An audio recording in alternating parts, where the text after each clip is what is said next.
ॐ अज्ञानतिमिरन्धस्य ज्ञानाञ्जनशलाकया चष्मरुमिलितं येन तस्मै श्रीगुरवे नमः। श्रीचैतन्यमनोभीष्टं स्थापितं येन भूतले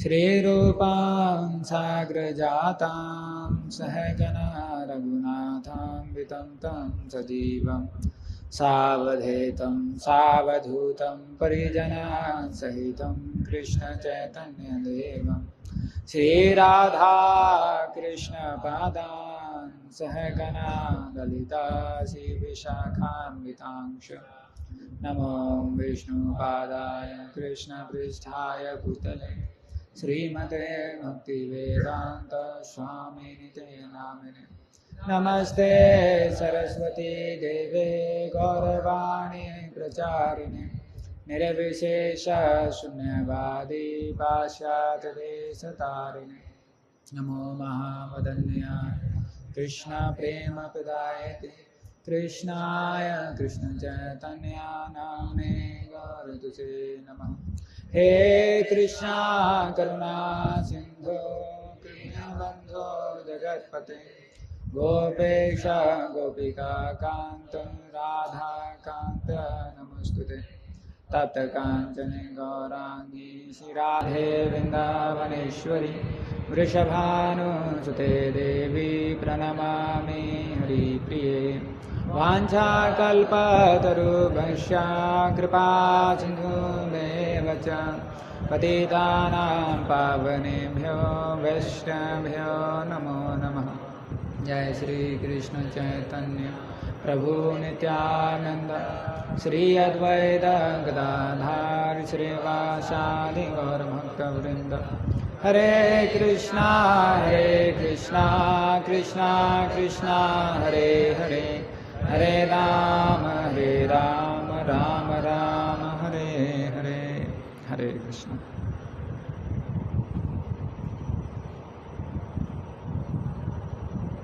तो आज हम पढ़ रहे हैं चैतन्य चरितामृत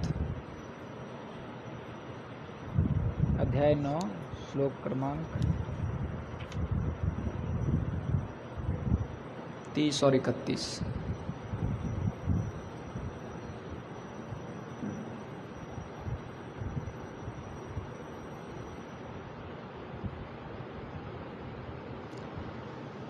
अजलि अजलि भरी फैले चतुर्दृशे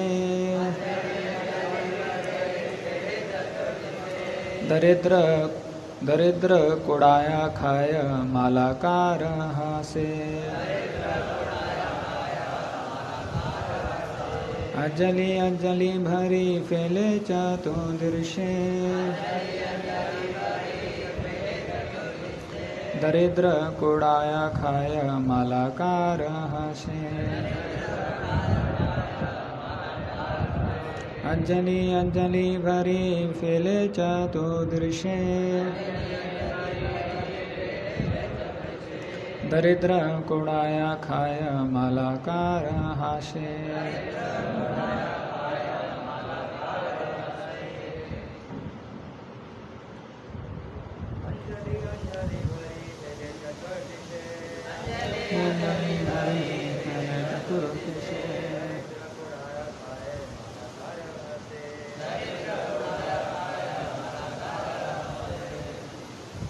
शब्दार्थ तथा अनुवाद डिवाइन ग्रेस से भक्ति वेदांत स्वामी श्री प्रभुपाद द्वारा श्री प्रभुपाद की जय। शब्दार्थ अंजलि मुट्ठी भरी भरकर फैले बांटते हैं चतुर्दिशे चारों दिशाओं में दरिद्र निर्धन कुड़ावा पकड़कर खाया खाते हैं मालाकार माली हाथ से मुस्कुराते हैं। अनुवाद दिव्य माली श्री चैतन्य महाप्रभु ने अंजुलि में भर भर कर सभी दिशाओं में फल बांट दिए और जब गरीब भूखे लोगों ने यह फल खाया तो माली परम आनंदित होकर मुस्कुराते रहे। मालाकार कहे सुन वृक्ष परिवार, मूल शाखा उपशाखा यतेक प्रकार। इस प्रकार श्री चैतन्य महाप्रभु ने भक्ति वृक्ष की विभिन्न प्रकार की शाखाओं तथा उपशाखाओं को संबोधन किया। अलौकिक वृक्ष करे सर्वेंद्रिय कर्म, स्थावर हैया धरे जंगमेर धर्म। चूंकि भक्ति वृक्ष दिव्य होता है, अतएव इसके प्रत्येक अंग अन्य सारे अंगों का कार्य संपन्न कर सकते हैं। यद्यपि वृक्ष अचर माना जाता है, किंतु ऐसा होते हुए भी यह वृक्ष जंगम है। तो यह आध्यात्मिक जगत की विशेषता है कि जो आध्यात्मिक जगत में पेड़ भी होते हैं वो भी चलते हैं। तो तात्पर्य में प्रभुपाद जी लिखते हैं, भौतिक जगत में हम सबका यह अनुभव है कि वृक्ष एक स्थान पर ही खड़े रहते हैं, किंतु आध्यात्मिक जगत में वृक्ष एक स्थान से दूसरे स्थान पर जा सकते हैं। इसलिए आध्यात्मिक जगत की हर वस्तु अलौकिक अर्थात दिव्य कहलाती है। ऐसे वृक्ष की अन्य विशेषताएं यह हैं कि यह व्यापक रूप से कार्य कर सकता है। भौतिक जगत में वृक्ष की जड़ें पृथ्वी के अंदर जाकर अपना भोजन एकत्र करती हैं, किंतु आध्यात्मिक जगत में वृक्ष के ऊपरी भाग की टहनियाँ तथा पंक्तियाँ भी जड़ों का काम कर सकती हैं।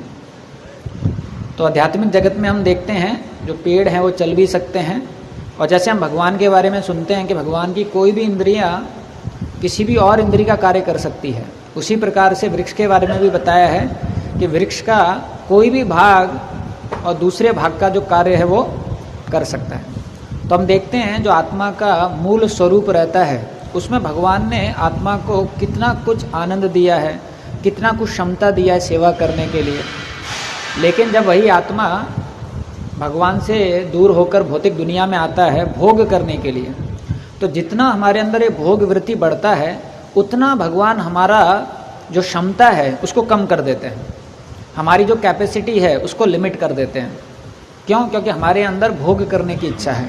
तो भगवान को पता है ये दुख का कारण होगा, तो इसलिए बहुत सारी चीज़ें जो हम कर सकते हैं वो हम नहीं कर पाते हैं। क्यों? क्योंकि भोग वृत्ति है हमारे अंदर। लेकिन आध्यात्मिक जगत में सब भक्तों के पास क्या है? सेवा वृत्ति है। तो एक बार एक जगह ऐसे ही प्रोग्राम हो रहा था, तो प्रोग्राम के बाद में ऐसा ही बारिश हुआ, और बारिश होने के बाद में प्रोग्राम ख़त्म हो गया तो सब लोग चले गए। लेकिन एक भक्त था तो उसने देखा कि पूरा कीचड़ हो गया है, तो वो कहीं से मिट्टी लाके उस कीचड़ को भरने लगा। बारिश तो बंद हो गई थी। तो जो प्रवक्ता थे जो प्रचार कर रहे थे वो बाहर गए अंत में, तो उन्होंने देखा और पूछा आप क्या कर रहे हो? तो उसने बताया प्रभु जी आज इतना तेज़ बारिश हुआ और रास्ते में पूरा कीचड़ हो गया है, अब कल जब भक्त आएंगे तो उनको बहुत परेशानी होगी, तो इसलिए मैं मिट्टी से भर रहा हूँ जिससे कल जब भक्त आएंगे तो उनको परेशानी नहीं होगी। तो प्रवक्ता ने पूछा आपको ये सेवा किसी ने दिया है? बोले नहीं प्रभु जी मेरा ऐसा मन किया। तो इसको क्या बोलते हैं? सेवा भाव। सेवा भाव मतलब जब हम सेवा करना चाहते हैं दूसरों को आनंद देने के लिए, दूसरों को खुशी देने के लिए, और जितना ये सेवा भाव बढ़ता है हम भौतिक दुनिया में भी देखते हैं, खासकर भक्ति जीवन में देखते हैं, उतना ज़्यादा हमारी सेवाएं भी बढ़ जाती हैं, उतना ज़्यादा हमारी क्षमता भी बढ़ जाती है। क्यों? क्योंकि भगवान आशीर्वाद देते हैं। लेकिन जितना हम भोग के पीछे भागते हैं उतनी हमारी क्षमताएं भी कम हो जाती हैं, उतनी हमारी सेवाएं भी कम हो जाती हैं, क्योंकि भगवान भोग वृत्ति से जो भक्त है उसको सेवा का मौका नहीं देना चाहते हैं। तो हम देखते हैं यहाँ पर कि जो पेड़ हैं वो भी चल सकते हैं, पेड़ हैं वो भी कोई भी कार्य कर सकते हैं। तो ये जो सेवा भाव है ये हृदय में उजागर होता है जितना हमारा भगवान के प्रति प्रेम उजागर होता है। तो जो प्रेम है उसका बाहरी रूप है सेवा भाव, सेवा भाव का आंतरिक रूप है भगवान के प्रति प्रेम। और जो भगवान हैं जब यहाँ पर आते हैं तो उनके कई कार्य हैं, लेकिन उसमें से जो मुख्य कारण है वो है कि जीवों को कैसे वापस ये प्रेम देना, कैसे जीवों को वापस सेवा भाव में लगाना। तो भगवान के दो प्रकार के अवतार होते हैं, एक होता है कार्य अवतार, एक होते हैं युग अवतार। तो कार्य अवतार जो करने के लिए आते हैं, तो भगवत गीता में जो भगवान बताते हैं, यदा यदा हि धर्मस्य ग्लानिर्भवति भारतः परित्राणाय साधूनां विनाशाय च दुष्कृताम्। ये जो कार्य है ये करने के लिए कार्य अवतार आते हैं, और जो धर्म की स्थापना करनी है वो कार्य करने के लिए युग अवतार आते हैं। तो हर युग में दो दो प्रकार के अवतार आते हैं, जिनको बोलते हैं कार्य अवतार और युग अवतार। कार्य अवतार लोगों का विनाश करने के लिए आते हैं, और जो भक्त हैं उनके साथ आदान प्रदान करने के लिए आते हैं। युग अवतार हैं वो धर्म की स्थापना करने के लिए आते हैं, उस युग का जो युग धर्म है उसकी स्थापना करने के लिए आते हैं। तो अभी आप लोग में से कौन बताएगा कि सतयुग में युग अवतार कौन है? कौन है? नहीं, हाँ, हंस अवतार। तो जो सतयुग है उसमें जो भगवान हैं उनका रंग कौन सा है? रक्त, यानी कि लाल, और उनका नाम क्या है? हंस। अब सतयुग में युग धर्म क्या था? तपस्या। तो हंस अवतार आते ही तपस्या करने लगे, इसलिए ज़्यादा लीलाएं हैं नहीं उनकी तो इसलिए हमको उनके बारे में ज़्यादा पता नहीं है, क्योंकि जो ऑस्टेरिटी था, तपस्या था, वो सिखाने के लिए आए थे। अच्छा, सतयुग में कार्य अवतार कौन कौन से हुए? जो कार्य करने के लिए आए, जो दुश्मन है उनका विनाश करने के लिए। हाँ, एक है नरसिंहदेव भगवान आए जो हिरण्यकशिपु का वध किए, वराह भगवान आए जो हिरण्याक्ष का वध किए। तो आप देखोगे ये जितने भी अवतार हैं आए, अपना कार्य संपन्न किया और वापस चले गए, क्योंकि कार्य अवतार कहलाते हैं। ये कुछ कार्य के लिए आए, संपन्न करके चले गए। और हंस अवतार अपना युग धर्म का प्रचार करने के लिए आए, तो ऑस्टेरिटी करने लग गए। उसके बाद आया त्रेता युग। त्रेता युग में कार्य अवतार कौन से हैं? भगवान राम। तो आप देखोगे जो भगवान राम हैं वो दुष्टों का दमन करते हैं, लेकिन वो लीला अवतार भी हैं, लेकिन कार्य अवतार भी हैं। और जो युग अवतार हैं त्रेता युग में वो कौन है? यज्ञ पुरुष। तो उनका जो रंग है वो कौन सा है? श्वेत, सफ़ेद। और वो कौन सा धर्म का स्थापन करना चाहते हैं? यज्ञ का, ऐसा है। तो इसलिए उनके बारे में भी ज़्यादा लीलाएं नहीं आती हैं, क्योंकि यज्ञ करते थे तो उनका जो धर्म था उसका स्थापना करते थे। तो जो भगवान राम हैं वो कार्य अवतार हैं जो आते हैं। और चैतन्य मंगल में आता है कि जो भगवान राम हैं वो हर दिव्य युग में नहीं आते हैं। 1 in 14 Chaturyugas Lord Ram comes. तो जो चतुर्व्यूह हैं, चतुर्युग हैं, तो 14 चतुर्युग के बाद में फिर भगवान राम आते हैं। बाकी समय पे जो विष्णु भगवान हैं वो अवतीर्ण होते हैं और वो कार्य अवतार के रूप में लीलाएं करते हैं। उसके बाद आता है द्वापर युग। द्वापर युग में कार्य अवतार और युग अवतार कौन है? लीला अवतार तो है ही, ये दो का मुख्य बात हो रहा है। कौन है? हाँ, जब कृष्ण भगवान आते हैं तो बोले बाकियों की जरूरत नहीं है, सब मैं ही कर लूँगा तो जब कृष्ण भगवान आते हैं तो वही लीला अवतार है, वही कार्य अवतार है, वही युग अवतार है। अब कोई पूछेगा अरे कृष्ण भगवान ने तो जो युग है, युग धर्म है द्वापर युग का, वो था अर्चना विधि। तो कृष्ण भगवान ने किस प्रकार से इसको स्थापित किया? क्योंकि हम तो देखते नहीं भगवान को कुछ ज़्यादा करते हुए। तो आचार्य बताते हैं कि जो गोपियाँ हैं वो हमेशा कृष्ण की पूजा करती थी। तो भगवान ने अपने भक्तों के माध्यम से ये धर्म की स्थापना की। जो आप देखोगे युधिष्ठिर महाराज हमेशा उनकी पूजा करते हैं, गोपियाँ हैं उनकी पूजा करती हैं। जो इंद्र वगैरह जो लीला होती है, लीला के बाद में इंद्र क्या करता है? भगवान की पूजा करता है। तो कोई भी लीला होती है तो उसके बाद भगवान बोलते हैं अभी युग धर्म है, पूजा करना, आप थोड़ा पूजा कीजिए। तो फिर इंद्र जाके उनकी भगवान की पूजा करते हैं। तो जब कृष्ण भगवान आते हैं तो वही सब कुछ है, वो संपूर्ण पुरुषोत्तम भगवान है और सारे अवतारों का जो काम है वो भगवान खुद ही कर लेते हैं, क्योंकि वो खुद अवतारी हैं। उसके बाद जब कलयुग आता है तो कलयुग में भी ये जो पर्टिकुलर दिव्य युग है जिसमें खुद अवतारी कृष्ण आते हैं, उसी दिव्य युग में खुद चैतन्य महाप्रभु भी आते हैं। तो इस पर्टिकुलर दिव्य युग में चैतन्य महाप्रभु भी दोनों कार्य करते हैं, वो कार्य अवतार भी हैं, वो युग अवतार भी हैं। लेकिन इस दिव्य युग को छोड़ के बाकी दिव्य युग में, द्वापर युग में कार्य अवतार अलग आते हैं और युग अवतार अलग आते हैं। वैसे ही कलयुग में भी दोनों अलग अलग करके आते हैं। तो चैतन्य मंगल में लोकनाथ गोस्वामी बताते हैं कि जो जीव इस पर्टिकुलर दिव्य युग में जन्म लेते हैं जिसमें अवतारी कृष्ण आते हैं और स्वयं चैतन्य महाप्रभु आते हैं, वो सबसे ज़्यादा सौभाग्यवान है। उनका सौभाग्य क्या है कि सिर्फ भगवान का नाम जप करके वो कृष्ण प्रेम पा सकते हैं।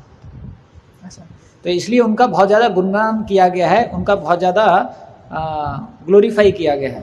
तो जितने भी देवी देवता हैं वो ब्रह्मा जी के इस दिन का इंतज़ार करते हैं, इस समय का इंतज़ार करते हैं, इस दिव्य युग का इंतज़ार करते हैं जब अवतारी कृष्ण आते हैं और चैतन्य महाप्रभु आते हैं, जिससे कि वो भी आसानी से भगवान का नाम जप करके जो भक्ति है वो कर सकें इस प्रकार से। और जब कृष्ण भगवान आते हैं तो भगवान अपनी लीलाओं से बहुत प्रकार के लेसन सिखाते हैं भक्तों के जीवन में।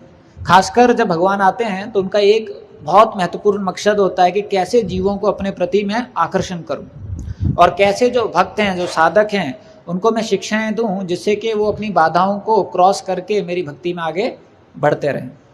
तो एक लीला है जिसका आज हम थोड़ा चर्चा करेंगे, जो कृष्ण लीला में आती है। यह है ब्राह्मण पत्नी जो है वो वाला लीला है। तो ये है अध्याय 23।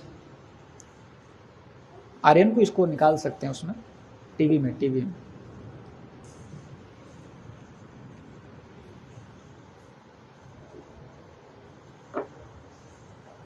यह है अध्याय 23। तो ये बहुत विशेष लीला है जो कृष्ण भगवान की होती है। तो ये है यज्ञ जो पत्नियां हैं और जो ये ब्राह्मण हैं उनके साथ में ये लीला होती है। तो एक बार जो कृष्ण हैं और भगवान, तो ये हम देखते हैं आचार्यगण बताते हैं कि आध्यात्मिक जगत में जितने भी भक्त हैं वो अपने बारे में नहीं सोचते हैं, वो दूसरों के बारे में सोचते हैं। तो भगवान हमेशा भक्तों के बारे में सोचते हैं, भक्त हमेशा भगवान के बारे में सोचते हैं। तो हम देखते हैं जब यशोदा माई चाहती थी कि जो कृष्ण हैं वो अच्छी तरीके से जंगल में जाएं, तो जब पहली बार भगवान जा रहे थे गोचारण लीला के लिए तो यशोदा माई को बहुत ज़्यादा भय था कि कैसे कृष्ण जाएगा। तो यशोदा माई कृष्ण को बुलाती हैं और उनको पादुका पहनाने लग जाती हैं। तो कृष्ण पूछते हैं मैया से, मैया ये क्या है? तो यशोदा माई बोलती हैं पादुका है आपके लिए। तो भगवान बोलते हैं मैया जो हमारे साथ 9 लाख गाय जा रही हैं उनको भी है क्या पादुका? तो मैया बोलती नहीं, उतना बड़ा फैक्ट्री तो नहीं है, इतना ज़्यादा मैन्युफैक्चरिंग नहीं हुआ है, और सब गायों को कैसे हम पहनाएंगे? तो कृष्ण भगवान बोलते हैं मैया अगर सब गाय नहीं पहनेंगी तो मैं कैसे पहनूंगा?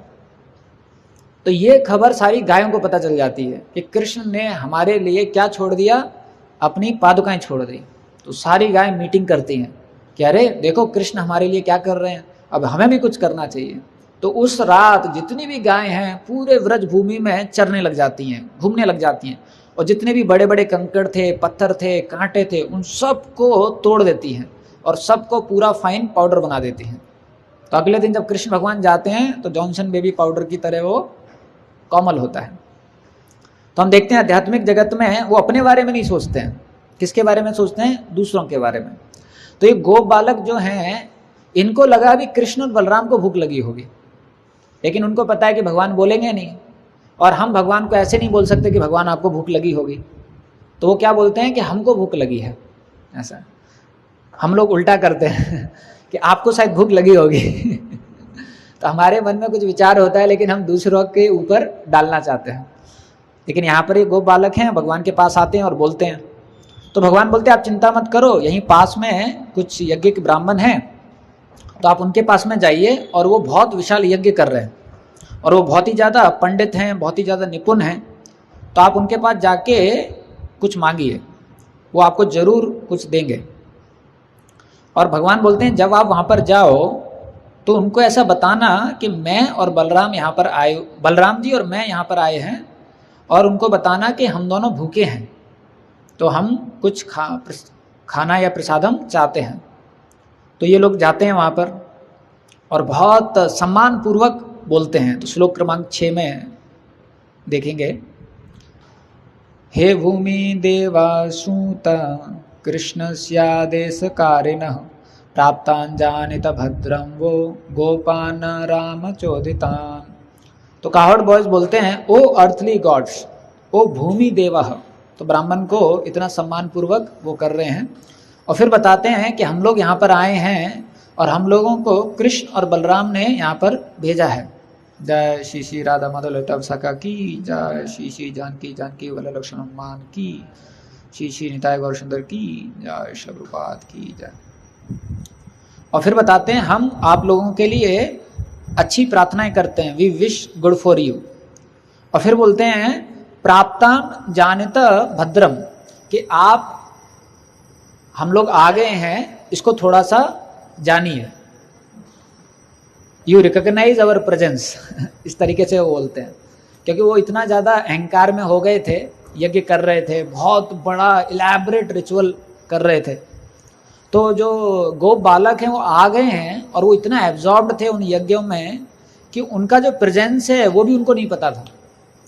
तो गोप बालक जो हैं उनकी प्रशंसा करके बोलते हैं कि आप थोड़ा देखिए, हम लोग आए हैं, इस प्रकार से।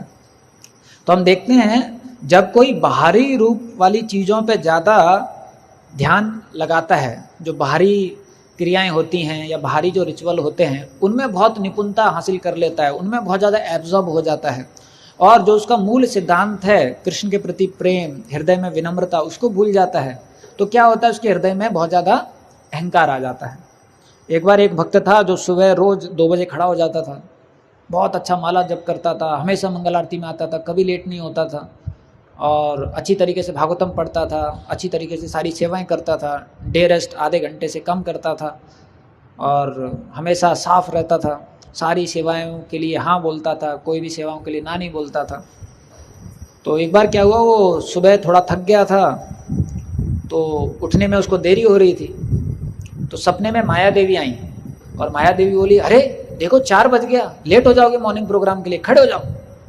तो तुरंत खड़ा हुआ, देखा अरे आधा घंटा है, तुरंत स्नान किया और समय पे मंगल आरती के लिए पहुंच गया। तो फिर जप करने लगा। फिर उसने सोचा, अरे माया देवी तो हमारे को कृष्ण से दूर ले जाने के लिए बनी हुई है, और मेरे को तो माया देवी मदद कर रही है कृष्ण के पास जाने के लिए, मुझे क्यों उठाया माया देवी ने सुबह, उसका तो काम है सुलाना। तो फिर आके वो चिंतन करने लग गया। तो माया देवी फिर सपने में आई। तो माया देवी ने उनको बताया कि अगर आज आप सोते रह जाते तो आप लेट उठते, थोड़ा गिल्टी फीलिंग आता और थोड़ा विनम्रता आ जाता कि अरे देखो क्या मैं अधम हूँ, मैं लेट हो गया, मॉर्निंग प्रोग्राम समय पे नहीं जा पाया, और आप विनम्र हो जाते तो उससे आप बहुत ज़्यादा आध्यात्मिक उन्नति कर लेते। लेकिन मैं नहीं चाहती थी कि आप आध्यात्मिक उन्नति करें, मैं चाहती थी आपका जो अहंकार है वो बना रहे, इसलिए मैंने आपको समय पे उठा दिया, जिससे आप भौतिक प्रगति में उठे रहो और आध्यात्मिक रूप से सोते रहो। तो समझ में आया उसको, अच्छा इस प्रकार से है ऐसा। तो ये लोग भी बहुत इलैबोरेट यज्ञ कर रहे थे, तो इसलिए क्या हो गए थे, उसके साथ में वो आसक्त हो गए थे। तो उसके बाद में जो ये कावड़ बॉयज़ हैं, ये बहुत अच्छी तरीके से विनती करते हैं कि उनको क्या चाहिए।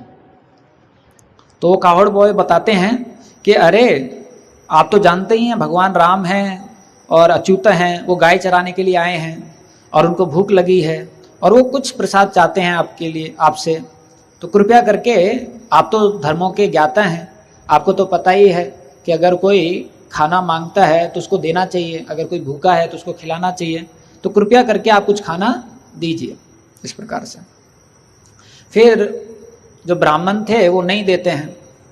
तो फिर जो गोप बालक हैं वो सारे जो वैदिक रिचुअल्स हैं उनके ज्ञाता थे, तो उनको पता था कि हो सकता है इनके मन में ये विचार आ रहा होगा कि भैया अभी तो हमने भी नहीं खाया है, हम दूसरों को क्या खिलाएंगे, क्योंकि ये तो अपने बारे में सोच रहे हैं।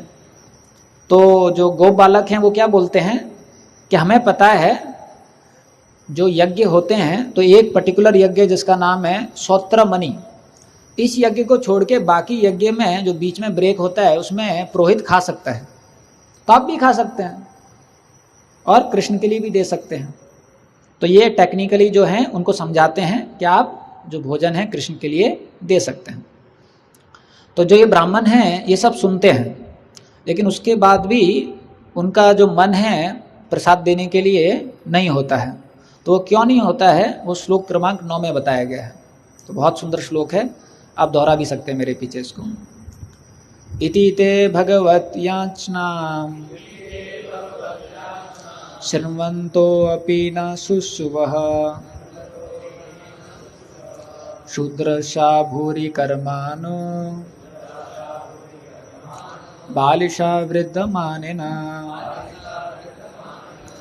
तो जो ब्राह्मण थे उन्होंने इस प्रकार से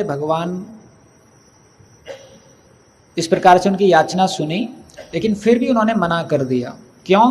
because they were full of पेटी desires and entangled in elaborate rituals. तो उनके भौतिक इच्छाएं थीं और वो बहुत विस्तार पूर्वक जो ये क्रियाएं हैं उनको करने में बंध गए थे ऐसा। तो प्रभुपाद जी तात्पर्य में लिखते हैं, तो कई बार हम सोचते हैं कि अभी भौतिकवाद बहुत ज़्यादा बढ़ गया है, अभी लोग सिर्फ भौतिक इच्छाएं रखते हैं, भोग करने की कोशिश करते हैं। तो हम देखते हैं हर युग में हर समय इस प्रकार के लोग रहते हैं। अभी आज के समय में लोग इसी दुनिया में भोग करना चाहते हैं, लेकिन उस समय में जो लोग हैं उनको पता था कि इस दुनिया में सुख नहीं है, तो वो कहाँ भोग करना चाहते थे? स्वर्ग में जाके भोग करना चाहते थे। तो ये इतना बड़ा यज्ञ क्यों कर रहे थे? कहाँ जाने के लिए? स्वर्ग में जाने के लिए। तो प्रभुपाद जी लिखते हैं क्योंकि इनकी भौतिक इच्छाएं थी, और दूसरा ये बहुत ज़्यादा उसमें व्यस्त हो गए थे इतने प्रकार की क्रिया करने में। तो आप देखोगे अगर कोई व्यक्ति भौतिक इच्छाएं बहुत रखता है तो उसका भक्ति के प्रति इंटरेस्ट नहीं होगा, और उन इच्छाओं को पूर्ति करने के लिए जब मेहनत करता है तो उन इच्छाओं को पूर्ति करने का स्वरूप ऐसा है भौतिक दुनिया में कि उसमें व्यस्त हो जाएगा, तो उस पर टाइम भी नहीं रहेगा। तो भौतिक दुनिया बनाया इस प्रकार से है कि अगर आप भौतिक इच्छाएं रखेंगे तो आपका इंटरेस्ट खत्म हो जाएगा, और भौतिक इच्छाओं को पूर्ति करने के लिए प्रयास करेंगे तो आप पर टाइम खत्म हो जाएगा। इसलिए इस दुनिया में आप किसी भी व्यक्ति के पास में जाएंगे और बोलेंगे आप भक्ति कीजिए, तो एक प्रकार की तो कैटेगरी है जो भौतिक इच्छाओं को पूर्ति करने के लिए मेहनत कर रहे हैं, तो वो क्या बोलेंगे? टाइम नहीं है। दूसरे प्रकार की कैटेगरी है जिनमें भौतिक इच्छाएं बहुत हैं लेकिन अभी मेहनत करना चालू नहीं किया, वो क्या बोलेंगे? मन नहीं करता। तो या तो इंटरेस्ट नहीं है लोगों के पास या टाइम नहीं है। क्यों? क्योंकि या तो भौतिक इच्छाएं हैं या भौतिक इच्छाओं को पूर्ति करने के लिए वो बहुत ज़्यादा बंध चुके हैं, उसमें लग चुके हैं। इसलिए भगवत गीता में भी कृष्ण भगवान बोलते हैं, भोग ऐश्वर्य प्रसक्ता नाम। अगर कोई भोग और ऐश्वर्य के पीछे भागता है तो वो दृढ़तापूर्वक भक्ति नहीं कर सकता है, क्योंकि संभव ही नहीं है। क्योंकि उसका दृढ़ता कहाँ पर चली जाएगी? जो भोग और ऐश्वर्य है उसको पाने के लिए चली जाएगी। तो आप देखोगे भोगों को पाने के लिए हमारी दृढ़ता बहुत ज़्यादा होती है। कई बार कोई भक्त है, उसको कुछ मीठा खाने का मन करता है, तो पहले ऊपर जाके अपने लॉकर में देखेगा, फिर पड़ोसी के लॉकर में देखेगा, फिर नीचे वाले फ्लोर पर जाएगा, फिर पुजारी आश्रम में चला जाएगा, फिर किचन में चला जाएगा डीप फ्रीजर में देखने के लिए। पूरा कोना चप्पा छान मारता है, क्या पाने के लिए? स्वीट खाने के लिए। बहुत दृढ़ता है उसको, कैसे भी करके ये मैं पाना चाहता हूँ। तो जितनी दृढ़ता भोग को पाने में लग जाएगी उतनी दृढ़ता भक्ति के लिए कम हो जाएगी। तो आप देखना कई बार बोलते हैं, प्रभु जी हम सुबह नहीं उठ पाते हैं, लेकिन उनको बोलो कि 2 बजे कंपनी आ रही है, बहुत बड़ी कंपनी है, बहुत बड़ा पैकेज है, और उसका शिफ्ट रहेगा सुबह 2 से लेके सुबह 10 बजे तक, तो 1 बजे उठ जाएगा कंपनी में जाने के लिए। लेकिन मंगल आरती में जाने के लिए उसको उठने के लिए मन नहीं करता। हाल ही में हम एक बड़े डॉक्टर से मिलने गए थे, तो उसको हमने पूछा आपका दिनचर्या क्या है? बोला I follow the same schedule as you follow. मैं सरप्राइज हो गया, बोला आप वही शेड्यूल फॉलो करते जो हम करते? बोले हाँ। बोले मैं भी 4 बजे खड़ा हो जाता हूँ। मैं बोला अरे हमारे भक्तों को तो इतना दिक्कत होता है 4 बजे खड़े होने के लिए, मन उनका बहुत हावी हो जाता है। बोला आप क्यों खड़े हो जाते हैं? बोला to keep my good health. तो वो क्या करते हैं, सुबह 4 बजे खड़े होके जॉगिंग के लिए जाते हैं ऐसा। वैसे आपने देखा होगा बहुत सारे लोग जो अग्निवीर बनना चाहते हैं सुबह 4 बजे खड़े होके दौड़ने के लिए जाते हैं, राइट। लेकिन उनको एक दिन भी मंगल आरती के लिए बुलाओ तो नहीं आ पाएंगे ऐसा। तो इसलिए कृष्ण भगवान भी गीता में बता रहे हैं, जब भोग और ऐश्वर्य के पीछे हम ज़्यादा भागेंगे तो बहुत हो जाता है। कई बार हम देखते हैं भक्त लोग बहुत सरल परिवार से आते हैं, लेकिन भक्ति में आके बिगड़ जाते हैं। यहाँ पर आके उनको पास्ता पिज्ज़ा और पता नहीं क्या क्या है वो खाने को मिल जाता है। सरल घर से आएंगे जहाँ वो सिर्फ पंखे में रहते थे, यहाँ पर उनको एसी की आदत लग जाती है, और फिर अपेक्षा करते हैं कि मेरी दृढ़तापूर्वक भक्ति भी होगी। तो भगवान क्या करते हैं, हंसते हैं। इसमें भी हंसेंगे 10वें श्लोक में। तो जब वो गोप बालक वापस जाते हैं और भगवान को बताते हैं तो भगवान क्या करते हैं, हंसते हैं, हा हा हा हा ऐसा करके। तो वैसे ही अगर कोई भोग ऐश्वर्य के पीछे भाग रहा है और सोच रहा है मैं भक्त भी बन जाऊंगा, तो भगवान क्या करते हैं, हंसते हैं कि अरे ये कैसे हो जाएगा इस प्रकार से। तो वो दोनों जाते हैं और बता देते हैं भगवान को। तो भगवान हंसते हैं और बोलते हैं चिंता मत करो, इस जगत में लोगों का स्वभाव ऐसा ही है। ये जो जगत है इसमें लोगों का स्वभाव ऐसा है कि बहुत ज़्यादा सेल्फ सेंट्रिक हैं, वो अपने बारे में सोचते हैं। तो ये जो यज्ञ के ब्राह्मण हैं ये इतना अपने बारे में सोच रहे थे, अपने बारे में चिंतन कर रहे थे कि जो गोल्डन अपॉर्चुनिटी, प्रभुपाद जी लिखते हैं परपोर्ट में कि जो golden opportunity to serve Krishna उसको वो मिस कर देते हैं इस प्रकार से। तो हम देखते हैं जब भोग और ऐश्वर्य के पीछे हमारा ध्यान ज़्यादा रहता है तो जो कृष्ण को सेवा करने की गोल्डन अपॉर्चुनिटीज़ हैं वो मिस हो जाती हैं, जो भगवान को शुद्ध नाम जप करने की अपॉर्चुनिटीज़ हैं वो मिस हो जाती हैं, अच्छी तरीके से श्रवण करने की अपॉर्चुनिटीज़ हैं वो मिस हो जाती हैं, क्योंकि नींद आएगी आपको, आपने अच्छी तरीके से भोग किया है, ऐश्वर्य किया है, मन चंचल रहेगा, क्योंकि जितना मन भोग में जुड़ेगा उतना चंचलतापन मन का बढ़ जाता है, जितना मन कृष्ण में लगेगा उतना मन ग्रेव हो जाता है, उतना मन स्थिर हो जाता है, उतना मन शांत हो जाता है। तो इसलिए जो श्रवणम की गोल्डन अपॉर्चुनिटी हैं, जो मननम की गोल्डन अपॉर्चुनिटी हैं, जो सेवा की गोल्डन अपॉर्चुनिटी हैं, वो व्यक्ति मिस कर देता है अगर भोग ऐश्वर्य प्रसक्ता के पीछे भागता है। तो इस तरीके से भगवान बताते हैं उनको, और फिर भगवान उनको बोलते हैं कि आप चिंता मत करो। और ये जो ब्राह्मण हैं आप देखिए कितना आसक्त हैं अपने वैदिक धर्म को लेके, ना ये हाँ बोलते हैं ना बोलते हैं। तो हाँ तो इसलिए नहीं बोलते हैं क्योंकि देना नहीं चाहते थे, और भगवान को पहचान नहीं पाते हैं क्योंकि खुद इतना अपने बारे में सोच रहे थे, और ना इसलिए नहीं बोलते हैं कि लोग क्या बोलेंगे कि हमने मना कर दिया। तो इसलिए ना नहीं बोल रहे हैं कि ना बोलना है या नहीं बोलना है, वो इसलिए ना नहीं बोल रहे हैं क्योंकि हमारा नाम खराब नहीं होना चाहिए, वरना लोग क्या बोलेंगे, अरे ये गोप बालक ब्राह्मणों के पास गए, उन्होंने मना कर दिया, ब्राह्मणों ने मना कर दिया। तो ना हाँ बोल रहे हैं ना बोल रहे हैं, इस प्रकार से। तो फिर कृष्ण भगवान उनको बोलते हैं आप चिंता मत करो, अभी आप ऐसा करो उनकी पत्नियों के पास में जाओ। उसके बाद आप आइए श्लोक क्रमांक 14 पे। तो भगवान बताते हैं कि ऐसा करो आप उनकी पत्नियों पे जाओ, और भगवान बोलते हैं उनको ये मत बताना कि हम भूखे हैं। जब भगवान ने यज्ञ ब्राह्मणास के पास में भेजा तो क्या बोला कि उनको बताना हम भूखे हैं और कुछ प्रसाद दीजिए। और यज्ञ पत्नियों के पास में जब भगवान भेज रहे हैं तो बोल रहे हैं उनको ये मत बताना हम भूखे हैं, उनको बस बताओ कि हम कृष्ण और बलराम यहाँ पर आए हैं। तो भगवान बोल रहे हैं, प्रपोर्ट में प्रभुपाद जी लिखते हैं, their natural affection for me will inspire them to give for me. जो उनका स्वाभाविक प्रेम है मेरे प्रति वो उनको प्रेरणा देगा मुझे कुछ देने के लिए, इस प्रकार से। और भगवान बोलते हैं अगर आप ऐसा बता दोगे कि हम दोनों भूखे हैं तो क्या होगा, उनको बहुत ज़्यादा दुख होगा कि अरे कृष्ण बलराम भूखे हैं। ये देखिए, तो हम देखते हैं प्रेम जब होता है तब सेवा भाव आता है, लेकिन अगर प्रेम नहीं है, भले सेवा है लेकिन सेवा के लिए भाव नहीं रहेगा, सेवा करने के लिए आतुरता नहीं रहेगा, इस प्रकार से। तो हम देखते हैं यहाँ पर जो ये यज्ञिक पत्नी हैं इनके बारे में भगवान बोलते हैं आप बस जाइए और बोल दीजिए, इस प्रकार से। तो आप देखोगे जिन व्यक्तियों के प्रति हमारा प्रेम होता है उनको बोलना नहीं पड़ता है, हम अपने आप सेवा करने लग जाते हैं, अपने आप उनका हम ख्याल रखने लग जाते हैं। और जिन व्यक्तियों के प्रति प्रेम नहीं होता है वो कितना भी लॉजिकल एक्सप्लेनेशन दे दें, प्रभु ये रिसोर्स हमको चाहिए, हमको ज़रूरत है, आपको ज़रूरत नहीं है, हम बहुत महत्वपूर्ण सेवा कर रहे हैं, लेकिन फिर भी वो ना हाँ बोलेगा ना बोलेगा, लेकिन देना नहीं चाहता है। लेकिन जहाँ प्रेम पूर्वक होगा वो आपको देखकर ही बोलेगा प्रभु जी आपको ये चाहिए क्या, आप ले लीजिए, इस प्रकार से। तो वैसे ही हमारा प्रेम भगवान के प्रति होना चाहिए। और भगवान जो हैं हर जीव को मौका देते हैं। आप देखिए यहाँ पर भगवान चाहते तो सबसे पहले यज्ञिक पत्नी के पास में भेज सकते थे और जो पूरा लीला वहीं समाप्त हो जाता। यज्ञिक पत्नी तुरंत बोलती हो कृष्ण बलराम आए हैं लीजिए, लेकिन भगवान ने जानबूझ के पहले यज्ञिक ब्राह्मणास के पास में भेजा, एक तो उनको मौका देने के लिए और दूसरा हमको शिक्षा देने के लिए कि मौका देने के बाद भी ये किस प्रकार से बर्ताव करेंगे। तो फिर जो ये हैं ये समझ जाते हैं, तो ये जाते हैं अभी यज्ञ पत्नियों के पास में।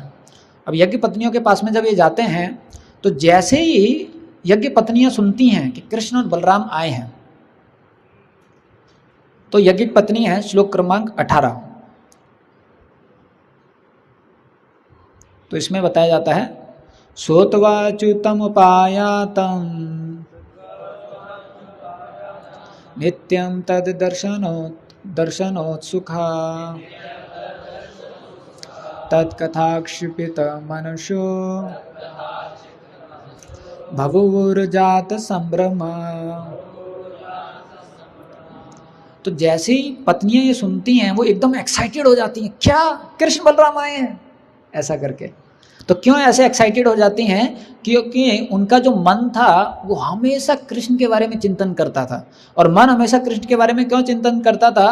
Because they had heard about Krishna, क्योंकि उन्होंने बहुत ज़्यादा श्रवण किया था कृष्ण के बारे में, तो हमेशा सोचते रहते थे कृष्ण के बारे में। और जैसे ही उन्होंने सुना कृष्ण आए हैं तो बहुत एक्साइटेड हो जाते हैं। तो हम देखते हैं अभी अगर यहाँ पर एकदम कोई पीछे से भाग के आए, नरेंद्र मोदी आ गया, नरेंद्र मोदी आ गया, तो सिर्फ मेरे को छोड़ के, क्योंकि मुझे समय लगेगा उतरने के लिए, आप सब लोग भाग जाओगे। तो क्यों भाग जाओगे? क्योंकि बहुत ज़्यादा एक्साइटमेंट आ जाएगा। क्यों? क्योंकि बहुत ज़्यादा श्रोतव्य है, बहुत ज़्यादा सुना है और उसके प्रति बहुत ज़्यादा चिंतन किया है। ऐसा प्रधानमंत्री कभी हुआ नहीं इस प्रकार से। लेकिन इनका चिंतन क्या था? कृष्ण के बारे में था, कृष्ण के बारे में सुना था। तो आप देखोगे भगवान ने हमको जो भी रिसोर्सेज दिए हैं उनकी कैपेसिटीज़ हैं, उनकी लिमिटेशंस हैं। अब आप जितना चिंतन भौतिक पदार्थों का करोगे, भौतिक चीज़ों का करोगे, भौतिक व्यक्तियों का करोगे, उतना कम चिंतन आप कृष्ण का करोगे। तो आप वैदिक समाज में आप देखोगे ये स्त्रियां, इनका इतना बड़ा सौभाग्य है कि घर में ही रहती थी, ना कुछ टीवी था ना कुछ था, और जो भी कथाएं सुन लेती थी, व्रज में हम सुनते हैं, तो पूरा दिन उन कथाओं के रूप में भजन बना लेती थी, सॉन्ग बना लेती थी, और पूरा दिन उन सॉन्गों को गुनगुनाती रहती थी, सेवा करती रहती थी, सॉन्गों को गुनगुनाती रहती थी। तो आप सोचिए उनका पूरा कांस्टेंट मेडिटेशन क्या था? कृष्ण की लीलाएं, कृष्ण की लीलाएं। उनको अपना एक वृंदावन गांव छोड़ के पता ही नहीं था और संसार में क्या है, उनका चिंतन था सिर्फ कृष्ण। ऐसा। अब आप सोचिए हमारा हार्ड डिस्क कितना भरा हुआ है, हम अमेरिका के बारे में भी सोचते हैं, यूक्रेन के बारे में भी सोचते हैं, चाइना के बारे में भी सोचते हैं, पाकिस्तान तो पास में ही है, भारत तो है ही, अपने गांव के बारे में भी सोचते हैं, कानपुर में कुछ हो जाए तो चिंता हो जाता है, दूसरे राज्य में कुछ हो जाए और कुछ पॉलिसी बन जाए, नियम बन जाए, अपने परिवार के बारे में, अपने स्वास्थ्य के बारे में, अपने पढ़ाई के बारे में, अपने काम के बारे में, पैसे के बारे में, और दूसरों के बारे में जो हमसे आगे निकल रहे हैं, उनके बारे में जो हमसे पीछे रह गए हैं, उनके बारे में जो हमारे साथ दौड़ रहे हैं। तो हमारा इतना ज़्यादा चिंतन होता है बाकी चीज़ों के बारे में, इसलिए जब कृष्ण का नाम आता है तो कुछ भी एक्साइटमेंट क्रिएट नहीं होता है, क्योंकि वो कृष्ण बहुत कम है उनका चिंतन, तो इसलिए उनके प्रति उतना एक्साइटमेंट क्रिएट नहीं होता है।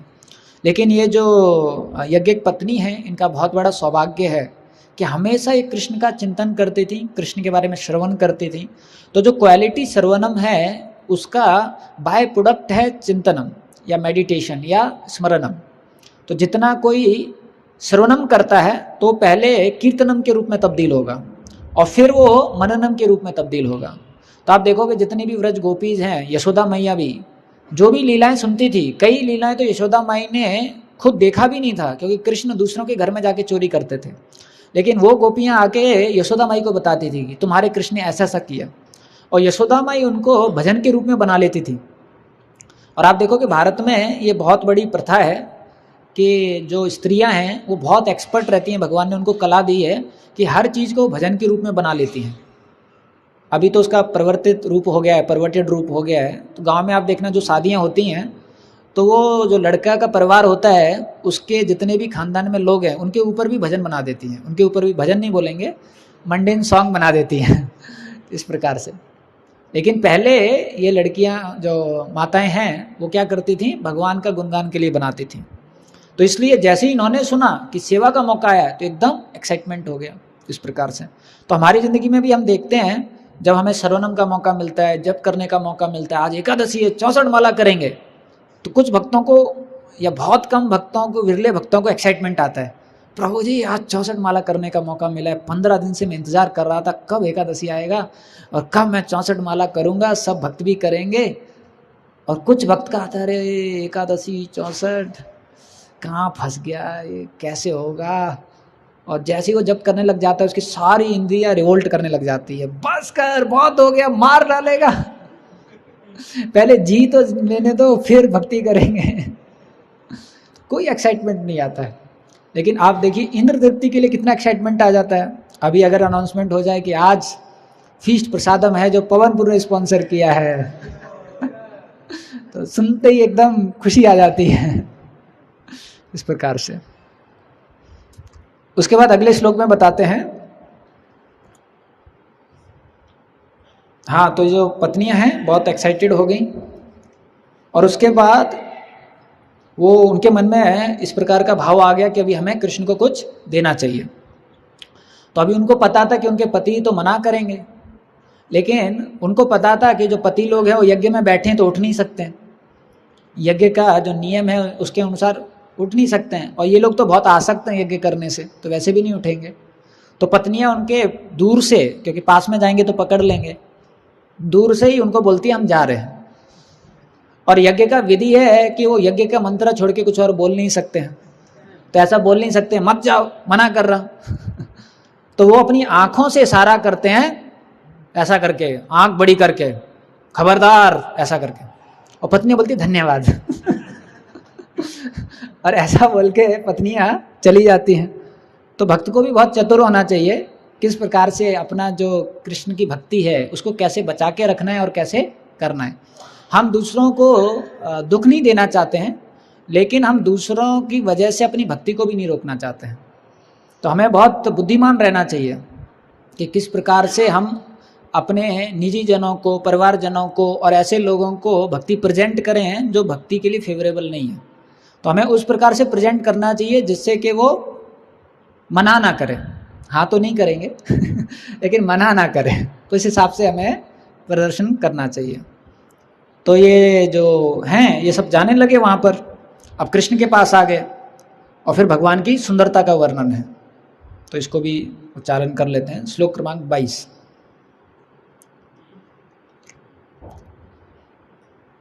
आ गया। श्यामं हिरण्य परिधं वनमाल्यबारा धातु प्रवाल नटवेशम अनुवृतां से विनयस्तहस्तमितरेण धानुना धूनानाम् अब्जम् किरणोत्पालक कपोल मुखाब्जहासम्। तो भगवान की सुंदरता का वर्णन है कि उनका जो रूप है वो कैसा है, डार्क ब्लू है।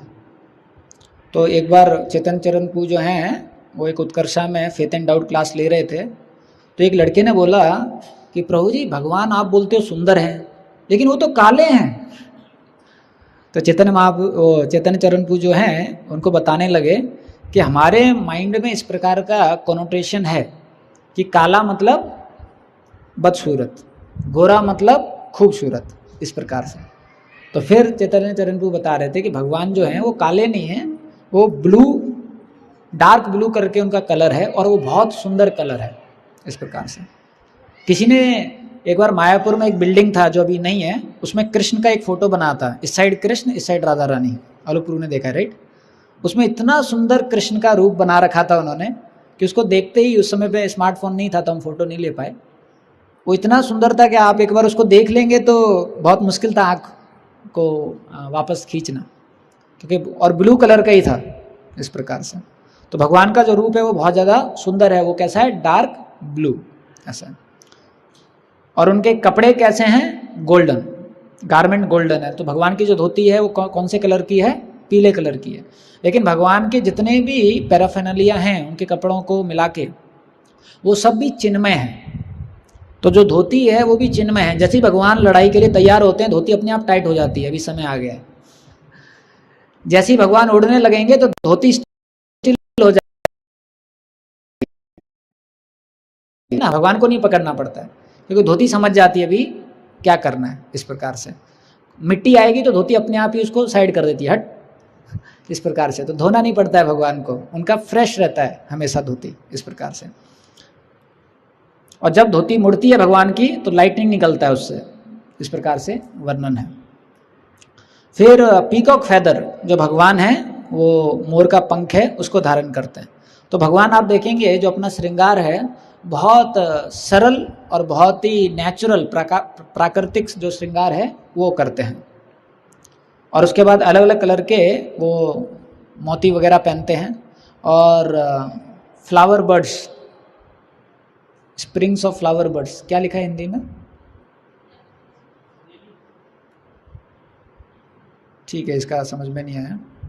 हाँ, और जो फूल हैं और पत्तियां हैं उनकी माला पहनते हैं और वो बहुत अच्छी तरीके से अपना श्रृंगार करते हैं, और एक अपना जो दोस्त है उसके ऊपर एक अपना हाथ रख देते हैं और दूसरे के ऊपर इस प्रकार से सहारा ले लेते हैं। तो इस प्रकार से भगवान की सुंदरता का वर्णन है, और हमेशा मुस्कुराते रहते हैं। तो आप भगवान को नहीं देखोगे कि कभी चिंता में है, डिप्रेशन में है, स्ट्रेस में है। भगवान हमेशा मुस्कुराते रहते हैं, क्योंकि भगवान ही पूरे आनंद के स्रोत हैं। इसलिए जो जितना भगवान से जुड़ता है वो भी मुस्कुराते रहते हैं। तो इस प्रकार से वो जो स्त्रियां हैं भगवान के पास में पहुंच जाती हैं, और भगवान को आप देखिए, जैसे वो स्त्रियों को भगवान देखते हैं तो उनका स्वागत करते हैं। तो भगवान क्या बोलते हैं? स्वागतम वो महाभागा अस्याताम करवाम किम यन्नो दिदीक्षया प्राप्ता उपपन्नम इदम इवा। तो बोलते हैं स्वागतम, ओ मोस्ट फॉर्चुनेट लेडीज, ओ सबसे सौभाग्यवान स्त्रियां, कृपया करके बैठो और बताइए मैं आपके लिए क्या कर सकता हूं, और आप यहाँ पर आए हो ये बहुत अच्छा है। तो आप देखिए भगवान किस प्रकार से उनका स्वागत कर रहे हैं कि आप यहाँ पर आए हैं और बताइए मैं आपके लिए क्या कर सकता हूँ। उसके बाद अगला श्लोक जो है उसमें भगवान थोड़ा फिलॉसफी बोलते हैं। ननु अदा मयि कुर्वन्ति कुशला स्वार्थ दार्शिना अहेतुकी अवयहितम भक्तिम आत्म प्रिय यथा। तो यहाँ पर भगवान क्या बता रहे हैं? जो सबसे बुद्धिमान व्यक्ति हैं, जो असली में अपना स्वार्थ पहचानते हैं, अपना स्वार्थ जानते हैं, जो सबसे ज़्यादा स्वार्थी हैं, वो क्या बनेंगे? मेरे भक्त बन जाएंगे। ऐसा क्यों बन जाएंगे? क्योंकि उनको पता है इसी में हमारी भलाई है। प्रहलाद महाराज भी बताते हैं कि अगर आप सही में सबसे ज़्यादा स्वार्थी हो, सब अपने बारे में सोच रहे हो, तो भक्त बन जाओ, क्योंकि उसी में आपका स्वार्थ का पूर्ति होगा, उसी में आपको भगवान की आनंद मिलेगा, भगवान का प्रसाद मिलेगा। तो भगवान बता रहे हैं जो सबसे ज़्यादा बुद्धिमान व्यक्ति है वो क्या करता है? अपना सबसे निजी स्वार्थ देखकर मेरा भक्त बन जाता है। और भक्ति कैसा करेगा? मिलाकर नहीं करेगा सब चीज़। कैसा करेगा भक्ति? अनमोटिवेटेड और अनइंटरप्टेड, बिना किसी और इच्छा के और बिना रुकावट के वो दिन प्रतिदिन निरंतर भक्ति करता रहेगा, भक्ति करता रहेगा, और बिना किसी इच्छा के। क्योंकि भगवान का जो भक्त है वो बहुत चतुर होता है। तो भगवान का जो भक्त है, एक बार एक राजा था, तो उसका जन्मदिन था, तो राजा ने सोचा कि मैं कुछ गिफ्ट देना चाहता हूँ। तो वैदिक समय में जिसका जन्मदिन होता था वो गिफ्ट देता था, आज के समय में जिसका जन्मदिन होता है वो गिफ्ट लेता है। तो उसने सोचा मैं गिफ्ट दूंगा प्रजा को, तो जाने लगता है। तो पहला एक व्यक्ति आता है, तो राजा पूछता है आपको क्या चाहिए? तो व्यक्ति देखता है कि राजा का जो कोट है उसमें सोने के बटन है। बोलता है राजा एक बटन दे दो, बस उसी से हो जाएगा मेरा। तो राजा निकाल के एक बटन दे देता है, जाओ। फिर आगे जाता है, दूसरा व्यक्ति आता है, बोले आपको क्या चाहिए? बोले राजा मैं इंजीनियरिंग किया, प्लेसमेंट में भी बैठा, लेकिन कंपनी बिठा नहीं रही है, तो एक अच्छी सी नौकरी दे दो तो अच्छा हो जाएगा। तो राजा बोला ठीक है ले लो। फिर आगे जाता है, फिर एक और व्यक्ति आता है, राजा बोला आपको क्या चाहिए? बोला एक सुंदर कन्या से विवाह करा दो। राजा बोले ठीक है ये भी हो गया। फिर आगे जाता है, बोला आपको क्या चाहिए? बोले मेरे को बहुत बड़ा नेता बनना है, किसी देश का प्रधानमंत्री बना दो। बोला ठीक है। फिर आगे जाता है, तो एक लास्ट में व्यक्ति मिलता है, तो राजा पूछता है आपको क्या चाहिए? बोले राजा मुझे आपकी दोस्ती चाहिए, मुझे आपसे संबंध चाहिए और मुझे और कुछ नहीं चाहिए। तो राजा सोचने लग जाता है अगर ये मेरा दोस्त बन जाएगा तो इसको क्या क्या मिलेगा? क्या क्या मिलेगा? सब कुछ मिल जाएगा। तो वैसे ही भक्त भी बहुत चतुर होते हैं। भगवान बोलते हैं धनम चाहिए? नहीं चाहिए। जन्म चाहिए? नहीं चाहिए। सुंदरीम चाहिए? नहीं चाहिए। तो क्या चाहिए? भगवान आप चाहिए। फिर भगवान बोलते हैं मेरे को पाके मतलब क्या मिलेगा इसको? सब कुछ मिल जाएगा। तो एक बार प्रभुपाद जी एयरपोर्ट पे बैठे थे, तो भक्त लोग बोले प्रभुपाद जी को, प्रभुपाद जी एक दिन हमारा खुद का एयरपोर्ट होगा, तो प्रभुपाद जी बोले हमारा ही है, सब तो कृष्ण का है।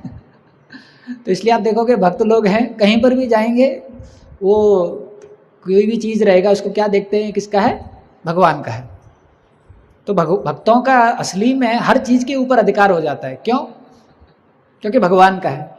एक बार एक भक्त एक बहुत अमीर आदमी की कंपनी में गए थे, तो आदमी ने बोला आप यहाँ पर क्यों आए हैं मेरी कंपनी में? बोला ये तो कृष्ण का है, हम तो भगवान की कंपनी में आए, हम भक्त हैं, हमारा ही आपसे ज़्यादा अधिकार है यहाँ पर। तो बेचारा एकदम कंफ्यूज हो गया, बोला पेपर पे तो मेरा नाम है। तो भक्त बोला कि यहाँ के पेपर पे आपका नाम है, वहाँ के पेपर पे मेरा नाम है। तो बोले वैसे अभी हम कुछ पैसा लेने के लिए आए हैं, दान लेने के लिए आए हैं, इस प्रकार से। तो भक्त जो है वो बहुत चतुर है, वो कुछ नहीं मांगेगा भगवान से, बहुत विनम्र रहेगा। भगवान बोले क्या चाहिए तुमको? भगवान बस आप चाहिए, इस प्रकार से। तो जब भक्त भगवान को मांगता है, और मांगने का तरीका क्या है, भक्ति करना। जब हम बिना किसी इच्छा के और बिना किसी चाह के भक्ति करते हैं तो भगवान हमें सब कुछ दे देते हैं, इस प्रकार से। भगवान कैसे हैं, वो सारी चीज़ें जीवों के सामने छोड़ देते हैं और खुद बहुत ज़्यादा विरक्त होकर पीछे हट जाते हैं, और फिर भगवान देखते हैं कौन सा जीव उन चीज़ों को उठाकर मेरा संबंध देखेगा, मेरे पाप वापस आएगा, मेरे से रिश्ता वापस इस्टेब्लिश करेगा। आप सरकार को देखोगे, जो सरकार है कोई अगर सामग्री दे रही है लोगों को तो उसका टैक्स भी लगाती है। अगर सरकार रोड बना रही है तो टोल टैक्स लगा देगी, अगर कुछ और बना रही है तो अलग प्रकार का टैक्स लगा देगी, है ना। तो सरकार का क्या है, फोर्सफुल सरेंडर है, आप मुझे प्रेम करते हो नहीं करते हो टैक्स जरूर दीजिए।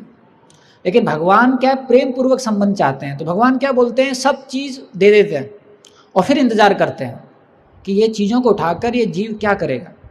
तो कुछ जीव हैं उन चीज़ों को उठा के भोग करने लग जाते हैं, लेकिन कुछ जीव हैं वो देखते हैं अरे ये तो भगवान का है, तो भगवान के पास में जाते हैं और बोलते हैं भगवान ये आपका है, आप इसको ग्रहण कीजिए। और भगवान देखिए क्या करते हैं, बोलते हैं ये आप इस्तेमाल कीजिए। वो चीज़ हमारे पास ही वापस आ जाती है, लेकिन अभी क्या हो गया, प्रेम पूर्वक संबंध हो गया। जैसे एक पिता है, उसका छोटा सा लड़का है, पिताजी का जन्मदिन है, तो लड़का मार्केट में जाता है, गिफ्ट लेके आता है और पिताजी को बोलता है पिताजी ये आपके लिए मैं तोहफा लेके आया हूँ। अब पिताजी को पता है पैसा किसका है, पैसा किसका इस्तेमाल किया उसने, मेरा ही इस्तेमाल किया है। अब पिताजी ये नहीं बोलता नालायक, मेरा ही पैसा लेके मेरे को ही गिफ्ट दे रहा है। पिताजी को आनंद आता है कि नहीं आता है? आता है। क्यों? क्योंकि पिताजी उसमें संबंध देखते हैं, प्रेम देखते हैं। ऐसा है। वैसे ही भगवान चाहते हैं कि जब हम इस दुनिया की चीज़ों को देखें तो भगवान तो विरक्त हैं, लेकिन भगवान ने सबको मौका दिया है। उन चीज़ों को देखकर हम क्या सोचें, ये किसका है, भगवान का है।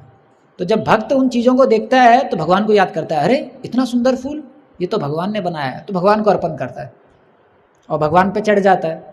और भगवान पे चढ़ने के बाद भगवान किसी भक्त को इंस्पायर करेंगे और वो माला आपके गले में डाल देगा, ये ले लीजिए प्रभु जी। लेकिन अभी क्या हो गया, प्रसाद हो गया। आप वापस जाइए, आपके जो पति हैं वो इस प्रकार से लगे हुए हैं। तो जो यज्ञ पत्नी है वो मना करती हैं, भगवान हम यहीं रहना चाहते हैं, हम अपने सारे भौतिक संबंधों को तोड़ना चाहते हैं, हम आपके साथ ही रहना चाहते हैं, जंगल में रहेंगे, आप चिंता मत कीजिए खाने पीने का, इस प्रकार से। तो भगवान बोलते हैं नहीं नहीं आप ऐसा कीजिए, वापस जाइए। तो यज्ञ पत्नी बोलती है लेकिन हमारे पति स्वीकार नहीं करेंगे। भगवान बोले आप चिंता मत कीजिए, वो जरूर स्वीकार करेंगे। और फिर भगवान बोलते हैं आप वहाँ जाके नित्य मेरे श्रवणम कीजिए, नित्य मेरे बारे में कीर्तनम कीजिए, चिंतन कीजिए, उससे आपका भक्ति बहुत बढ़ेगा। ऐसा। अब आप सोचिए कृष्ण हैं उस समय पे, तब भी भगवान ने इन स्त्रियों को क्या सलाह दी, आप वहाँ पर रह के क्या कीजिए, श्रवण कीजिए, कीर्तनम कीजिए और मेरा चिंतन कीजिए, आपका भक्ति का क्या होगा, वर्धन होगा। दूसरी ओर हम यज्ञ पतीश को देखते हैं, कृष्ण हैं फिर भी ये कृष्ण को पहचान नहीं पा रहे, फिर भी कृष्ण की भक्ति नहीं कर पा रहे हैं, इस प्रकार से। तो आप देखोगे जो ग्रेटफुल हार्ट रहता है उसमें श्रद्धा का विकास होता है, लेकिन जिसमें प्राउड होता है उसमें डाउट्स का विकास होता है। तो ये यज्ञपति जो थे, क्योंकि इनके अंदर अहंकार था, तो इसलिए जब भी कोई भक्तिमय चीज़ आएगी इनके मन में हमेशा डाउट आएगा। लेकिन अगर कोई भक्त है जिसके हृदय में ग्रेटफुलनेस ज़्यादा है तो क्या होगा, उसके हृदय में श्रद्धा का विकास होगा। वैसे ही हम देखते हैं आज के डेट में इस्कॉन जैसी संस्था है, प्रभुपाद जी जैसे आचार्य हैं, प्रभुपाद जी के इतने अच्छे प्रमाणिक शिष्य हैं, फिर भी जिनके अंदर थोड़ा अहंकार है उनको डाउट आ जाता है, इनको हम फॉलो करें कि नहीं करें, इससे हमारा अच्छा होगा कि नहीं होगा। लेकिन जिनके हृदय में ग्रेटफुलनेस है कि अरे ऐसा मौका मेरे को कलयुग में मिल रहा है, किसी ने सोचा है कि कलयुग में हमको ऐसा मौका मिल जाएगा कि हम धोती कुर्ता पहनेंगे, तिलक लगाएंगे, हम लोगों का देवी देवता तो फोटो खींच रहे होंगे, वहाँ पर एक म्यूजियम बनाया होगा कि इनका फोटो खींच लो, ये कलयुगा में धोती कुर्ता और तिलक लगाए थे, तो अगला कलयुग आएगा तो इनको दिखाएंगे कि भैया देख लो, आप सीख लो, इस प्रकार से। तो जिनके हृदय में ग्रेटफुलनेस है कि हमको इतना अच्छा मौका मिल रहा है, मंदिर में रहने का मौका मिल रहा है, मंदिर में हम कभी जाते थे तो एक घंटा बजा के आ जाते थे, भगवान को देखने से ज़्यादा तो घंटे बजाने में हमारा इंटरेस्ट रहता था। लेकिन अभी आप देखिए जो भगवान की कृपा है, प्रभुपाद जी की कृपा है कि हम इतना अच्छी तरीके से भक्ति कर रहे हैं, तो जितना हमारे अंदर ग्रेटफुलनेस रहेगा उतना क्या होगा, श्रद्धा का विकास होगा। वैसे हम ब्राह्मण और कोबलर का स्टोरी भी देखते हैं, तो ब्राह्मण के हृदय में बहुत ज़्यादा प्राउड था, तो जब नारद मुनि से उसने सुना कि भगवान जो है हाथी को सुई के छेद से गुजार रहे हैं, तो उसको डाउट हो गया, भगवान ऐसा कैसे कर सकते हैं। लेकिन जो कोबलर था उसके हृदय में ग्रेटफुलनेस था कि मैं तो अधम हूँ, पतित हूँ, फिर भी भगवान ने मुझे मौका दिया है भक्ति करने का।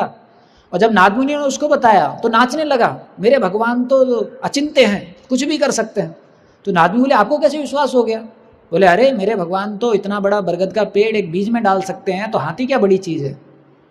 तो नारद मुनि समझ गया अरे इसके अंदर बहुत विश्वास है, इस प्रकार से। तो हम लोगों को भी इस प्रकार से जो ग्रेटफुलनेस है उसको कल्टीवेट करना पड़ेगा, तब विश्वास बढ़ेगा। प्रभुपाद जी बोलते हैं doubt is a sign of intelligence but keep doubting is foolish.